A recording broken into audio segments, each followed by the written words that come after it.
Love. That's right, love. Spelled L-O-V-E. Love.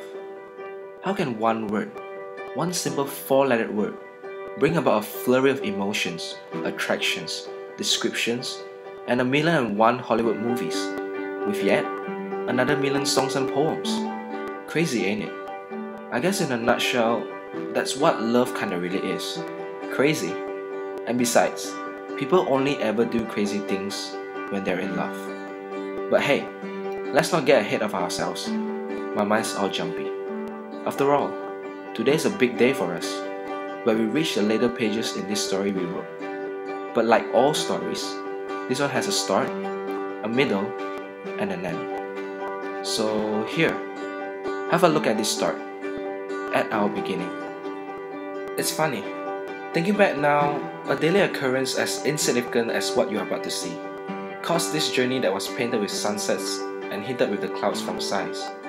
If it had just been a second or two later, I'm sure we'd never meet, and I wouldn't be here talking to you about her. Call it fate, tune timing, or whatever. To me, it was love, cried out for me and her to start. And from there, cue a motion of imagery that you expect all the cliche, corny, and cheesy couples to do. Cause when you really stop to think about it, there's a lot about love that's extremely cliche, unbearably corny, and disgustingly cheesy.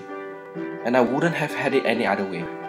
The best times we had weren't due to the places we've been, or the things we did, but rather, the times we spent together, and getting lost in the midst of our little thoughts, where at those points in time, it seemed like the world was empty, and all that was in it were our dreams and our love. Like every journey, there's bound to be a few bumps.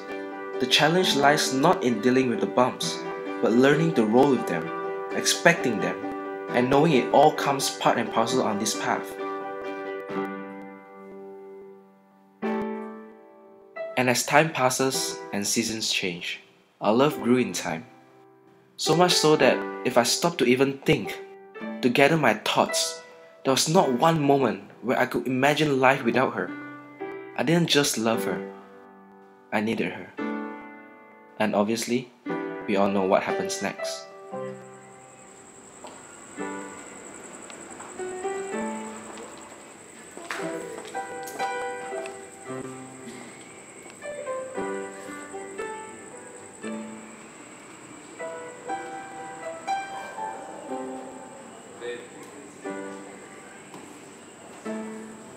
Sarah, would you do me the honor of helping me spend the rest of my life with you?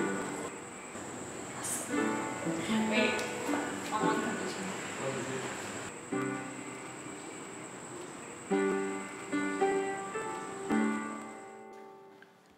And that brings us back to now, back to this day. I guess you could call this the end of the story. We met in the beginning, fell in love in the middle, and this is the end. So come on, I really don't want to be late for this. Knowing her, she'd have my head if I were a minute late. And that's why I love her.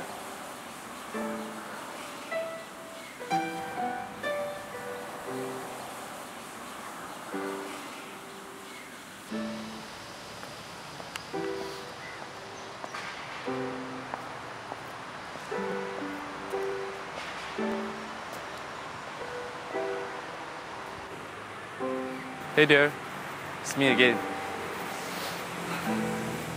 Sorry that it took so long, but the next few items on the bucket list did take a while. It's crazy. It's been 50 years since you've made me promise to help you achieve your bucket list. All the crazy things that you wanted me to do. Still, I am here, keeping my words dear. So here, number 42, adopt 3 dogs and name them Hop, Kian, and Me.